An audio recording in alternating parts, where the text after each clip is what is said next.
Section 766, Deleted Portion. Now, despite all that is going on, Rupert's condition is persistently improving. Issues have arisen that earlier would have represented blockages, or sent him back. Now he rose above them. As you know, I do not make predictions. Yet he has reached a point with his beliefs and an efficiency with some methods of implementing them that I foresee a dramatic change for the better. For one thing, the physical preparations for such a change have occurred, or are in the process of occurring. To some extent, you have taken his progress, recognizing it for what it is, as an opportunity, or rather as an opportune time to tackle some of your own problems. There is quite a bit involved here. In the past, at times, you did get various symptoms when Rupert began to improve, and because of his lack of confidence and the state of his beliefs, he backtracked. On some of those occasions, your symptoms were the reflection of certain unresolved fears of your own. For, as you know, along the way, Rupert's condition spoke to some extent for both of you. This time, however, Rupert continues to improve. Both of you needed that assurance. Besides that, Rupert was able to help you to some degree, while before you felt that he could not, because of his concentration upon his own problems.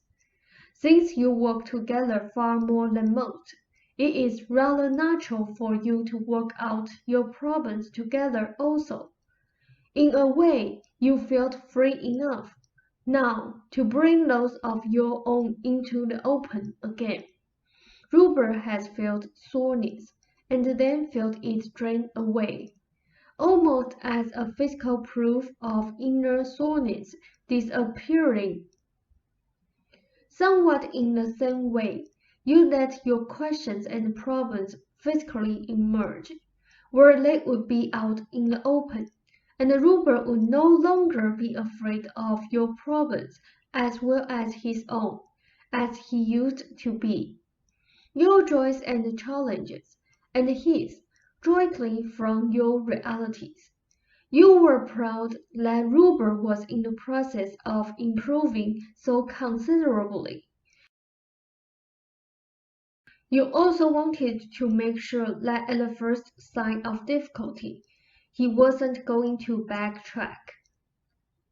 In the past week, also, though you may not realize it, the two of you have cleared some important underlying complications.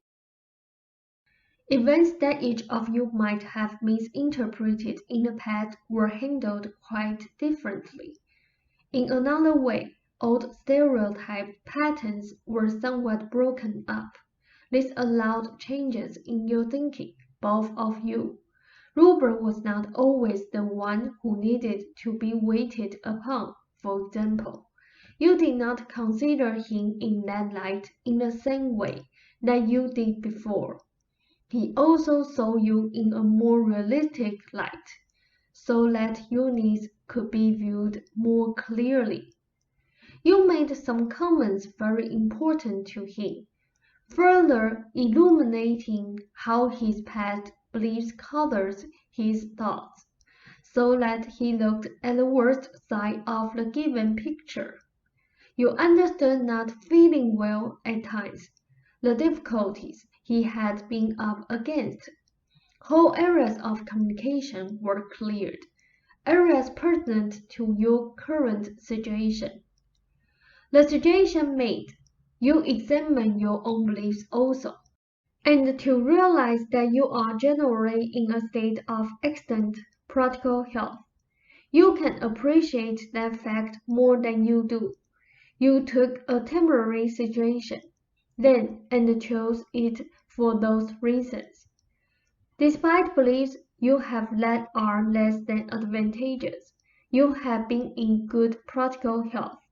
The belief that you still need to change can put you in excellent, glowing health.